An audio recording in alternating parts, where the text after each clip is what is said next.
Pilots and aircraft passengers have confirmed sightings of a large unidentified flying object off the coast of Guernsey. The mysterious shapes were spotted earlier in the week and are described as a long, motionless object that measured up to a mile wide. Yes, radar screens confirm the presence of the UFOs, and pilot witnesses are now preparing reports for the relevant authorities. Using this pad, could you actually draw for me what you saw? Well,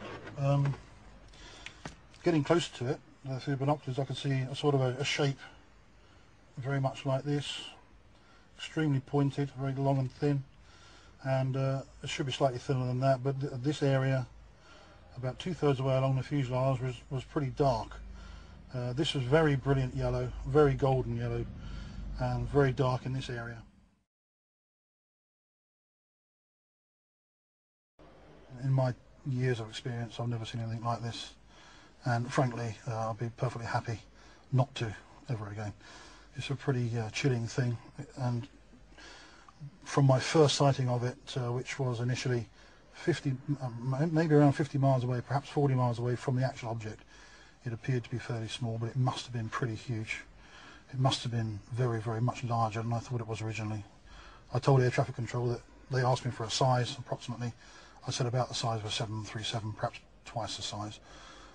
But on reflection, seeing this object from about 40 miles away, it must have been very, very much bigger than that. Perhaps maybe a mile across, perhaps. Were you scared?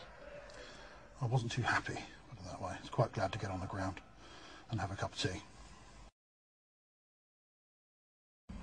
Now, what's particularly interesting about this case is that not only did you see it, but your passengers saw it, and indeed radar picked it up. Can you tell me about that?